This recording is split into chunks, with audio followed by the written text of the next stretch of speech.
Hello, welcome. We've got our new ship. Hopefully this is going to be an exciting or semi-exciting little video. Semi-exciting is all I can really hope for, but there you go. Once again, I'm recording the audio over this. I've already played this section. I've this. I'm recording audio over it. I've recorded a load of videos in advance, and now I'm trying to catch back up to actually, so I prefer to speak and play the game at the same time, but there we go. Anyway, so we're wandering around our ship. This guy wants us to build some weapons or something. I didn't quite understand it at the time. Useful ones. Always game for new toys. This makes use of old ones, like anything you grabbed on Habitat 7. Raw minerals, tech, doesn't matter. The research station will strip that stuff down and give you options.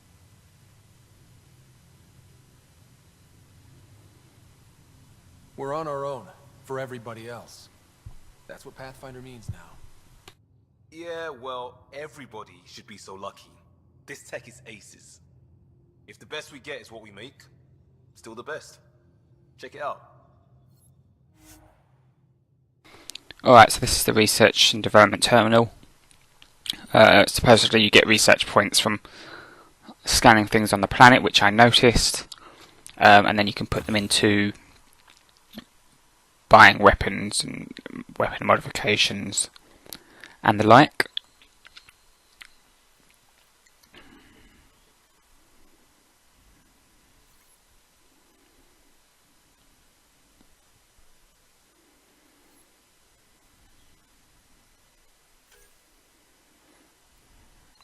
So yeah, there's a large list of guns. I was looking for the burst rifle from Mass Effect 2,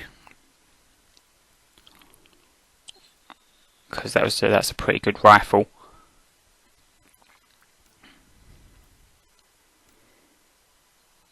That was the rifle that you get from the collector base.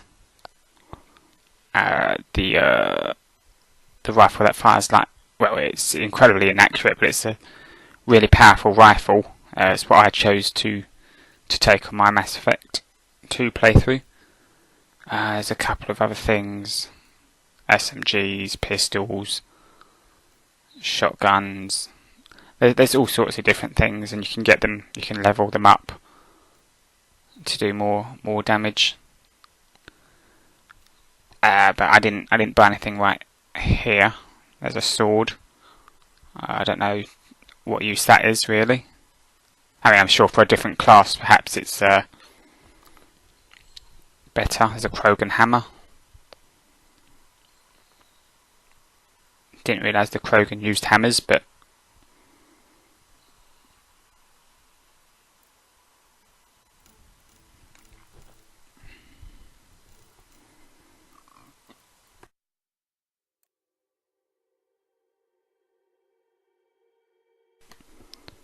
anyway, so yes, I was just sort of reading descriptions, figuring the menu out. I noticed I don't actually have any points as such. I got 0 there. But let's come off of that now. Alright then, so let's come off of that menu and let's have a look around the ship some more. I was just exploring the area. That's the tech lab. They've got a tiny little label there. I guess you probably recruit somebody later on to work on your tech lab. Hey. Or you find somebody. Yeah, so far these strike team missions have just been offline. I mean, both times I've played this game, I've had pretty much no connection to the EA servers, which is fairly typical. For some reason, I went back onto the research terminal. There's a load of a shop. I didn't bother with the shop. There's too much shit there. There's something for me to go through off camera just to check shit out.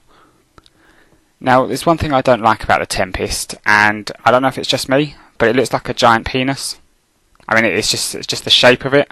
It's kind of phallic. I mean, it's got the Normandy's engines, or the Normandy engine setup, but then the front's just kind of phallic.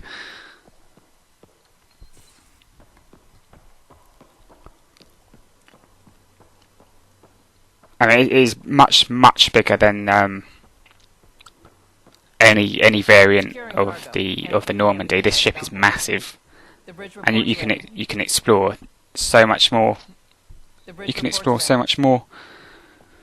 Nobody wants to talk to me right now because I'm supposed to be going to the bridge to sort out like the first mission.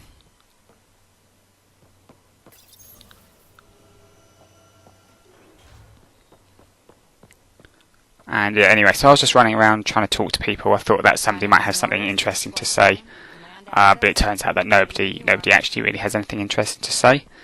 They're just waiting for me to start the mission. Usually, you get like a little pre-mission dialogue with people. We're almost out there. Hello. I've just got to finish this download from the next. Yeah, so everyone's just sat there busy.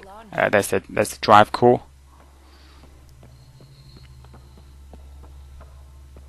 Hi there. Can we talk and stuff later? I've got some last minute. Not as cool looking as the Normandy, but that's fine. And then I've gone back round in a circle. There's the toilets. And yeah, so we're back here. So it all kind of loops round. I wanted to go check out to see where that lift went. So I'm going to go down there and look for the lift once I've been into the bathroom. For some reason I took a detour in the bathroom. Most of the crew bunks in here. Cozy, huh? But your room's got more of a view. Yes, so we got like a little message board, a little notepad thing. I don't know who's moving a couch. But yes, this is an info board, so it'll give you all the stuff that your crew writes on there and such, I believe. All sorts of little side missions and whatnot.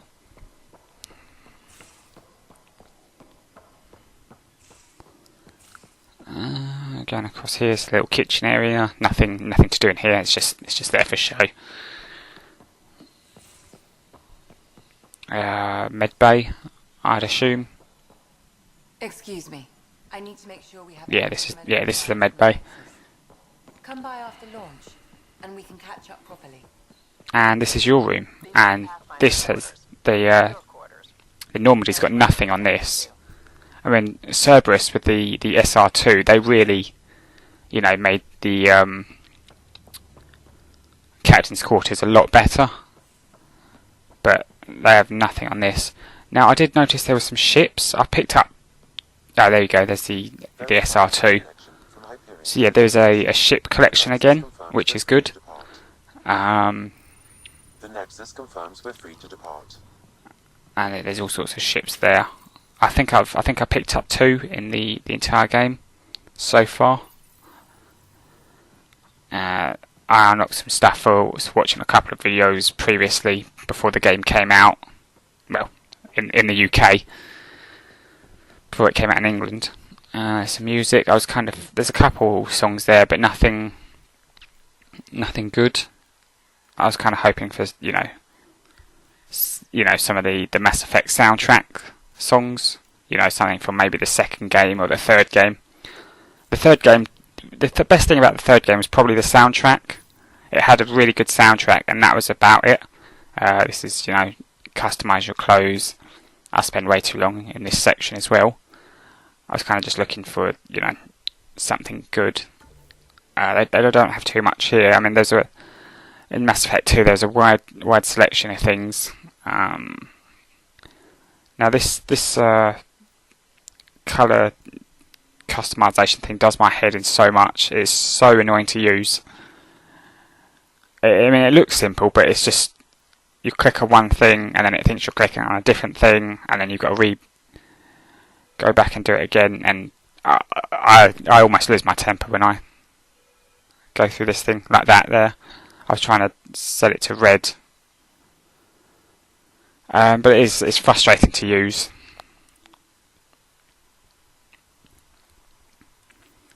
And then you can also change your armour.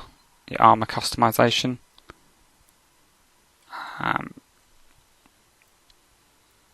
There's all sorts of different things there.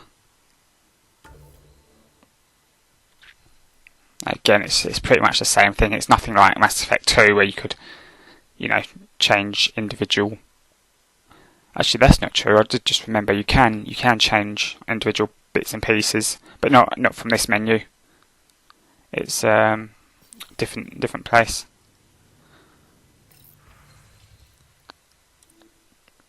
Yeah, so I noticed my colours didn't save because of the way I exited the menu. The patterns are all kind of shit. There's only 3 patterns. Nothing really fantastic there. And honestly, I couldn't see the change at first. I was looking to see what had exactly changed, but obviously I couldn't see it because I guess the pattern was pattern colour was black, so I couldn't see where the actual changes were taking place. So I made them green, but the patterns are shit, to be honest. There's nothing great there. Anyway, I'm going to skip ahead because I spent ages in this section. Yes, I checked the recording and apparently I spent 5 minutes just changing pieces of armour, so that's going to drastically shorten the video. Anyway, so yeah, I was just looking around, seeing if there's anything else that I could use. You know, there's Sam there, email terminal. Somebody wants to interview me on the Nexus, which is fine. I doubt they're going to be as bad as that other reporter. I mean, there was 2 reporters in the first game. There was Emily Wong, and then there was that other one. I can never remember her name because she's got a unique name. But she's the one that, you know, obviously causes trouble or tries to. Anyway, yeah. So there's your quarters, and that's back up. So that's practically it. So I'm just heading towards the bridge now. There's some talking.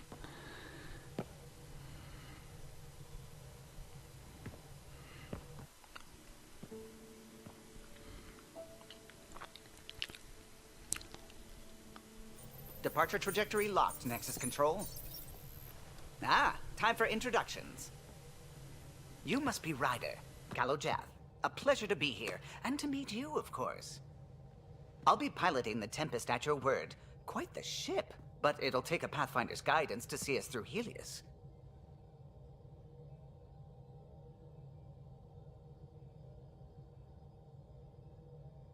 I'm new to this. Being a Pathfinder running a ship? You'll be fine. As for the ship, I can help. I knew the Tempest when she was a blueprint. I was test pilot for the Tempest's early prototypes. I admit, I'm itching to see how she performs out here.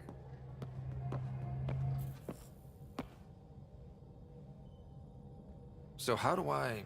The console syncs with your implant. Just swipe, touch a destination here, and the nav system calculates everything. Very efficient. It was optimized for a Pathfinder. Everything's secure, if you're ready. Is anyone ready for something this big? I guess we have to be. All right. Excuse me. Excuse me. Command access is transferring successfully. Science and monitoring stations look fine. Lexi's reporting in. Helm is green. Gil reports the drive core is online. This is it, Ryder. The Tempest is yours, unless you've got something to say for the log.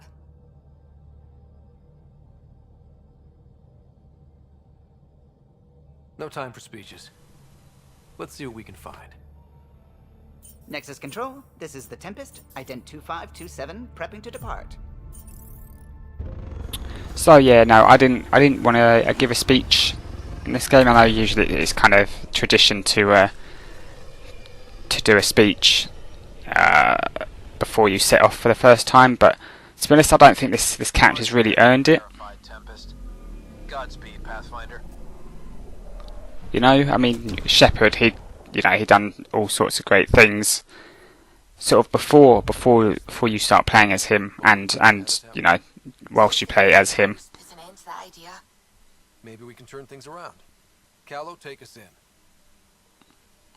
Now we've got all sorts of. I was trying to get used to the controls. It's mouse controls aren't great. They're like really kind of stiff. But if you use WASD, then it's a lot smoother. So I was looking around for places to go. The game told me to go there, so I was going to go there. We get this little animation of the dock. Now, a problem I do have is they decide to do this animation every single time. Every single time you go to like a planet.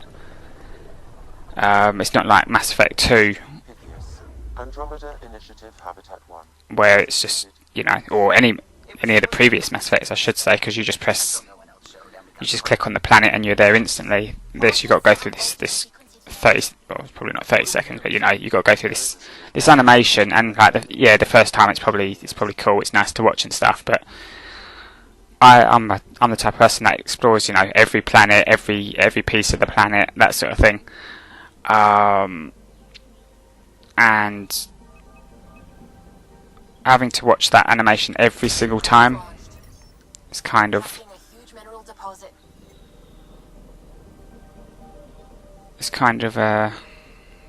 not enjoyable. Anyway, so we've got a number of planets. They want me to go to Eos. Of course, me being me, I'm going to completely ignore that and go to all the other planets first. So at this point, I can't remember what I was looking for. I was looking for something, but I don't actually remember which controls I was looking for.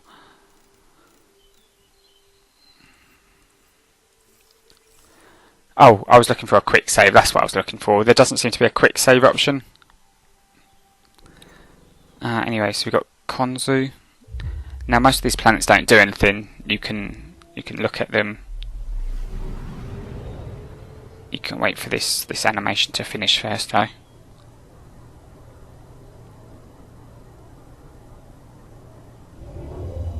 Yes, it's about a 10-second animation, judging by the timeline. 15 seconds, actually, it's closer to 15 seconds by the time I get control back. So yeah, so it's the standard, you know, scan the planet, look for the anomaly beacon, launch anomaly beacon, and then you can get some, you know, there's a large deposit there,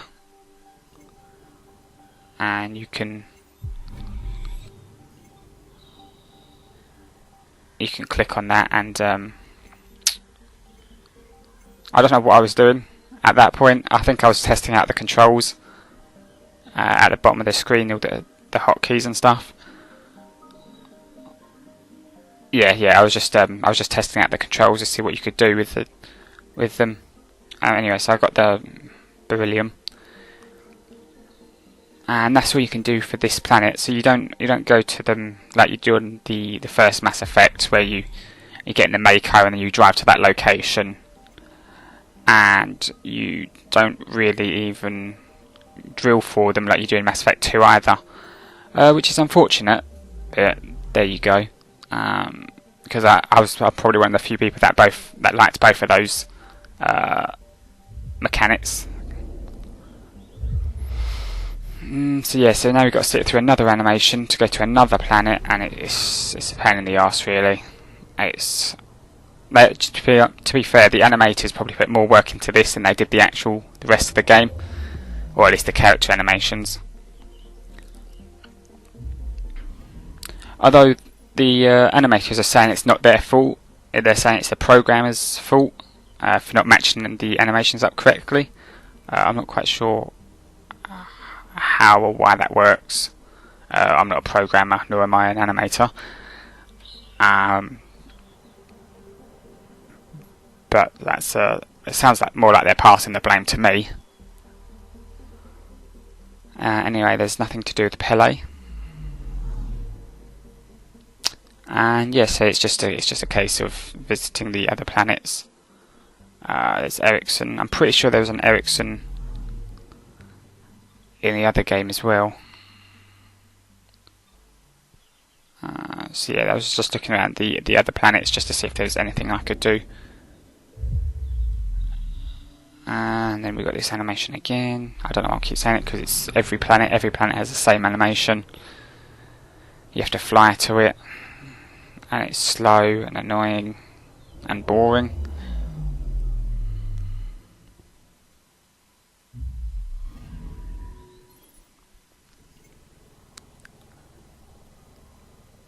And yeah, there doesn't seem to be. I'm not quite sure what those red things are. Those red lights. I don't know what they signify yet. Or if they must signify something. I'm sure they're not just there for show. But what they are there for, I have yet to find out.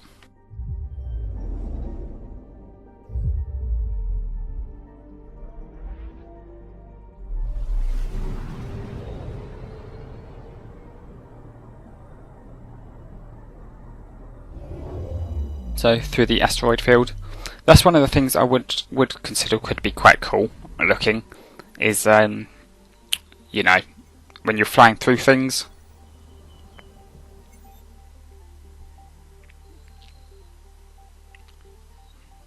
But yeah, that was it. It was just that one thing.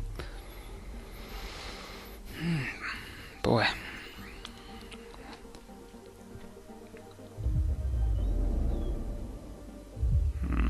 So yeah, I was just checking to see if there's anything else you could do with it, but that's just it. Out of the asteroid field, down to this little white ball.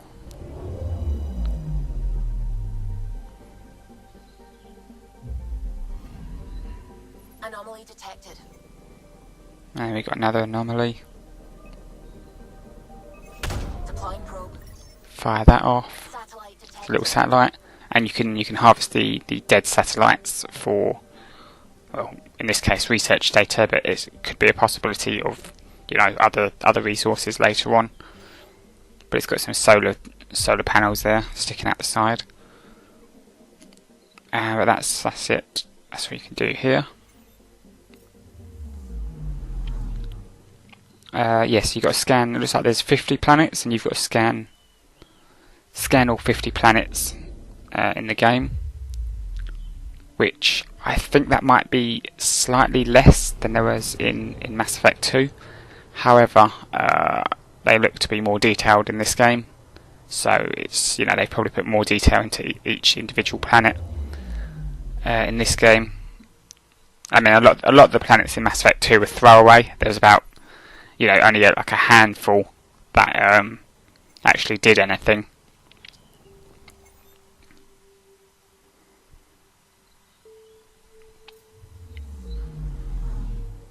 But yes, no, we will be looking at all the planets. I was checking the overall score. I was looking to see if any of those lights were planets or galaxies. They may be unlockable later on, or they may just be there for show, because a lot of the first game took place in Citadel space, and that was at the southwestern area of the galaxy.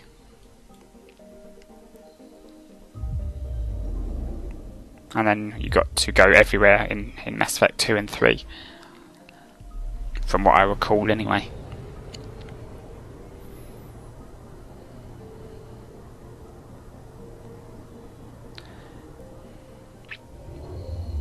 Anyway, so we're about to start this mission.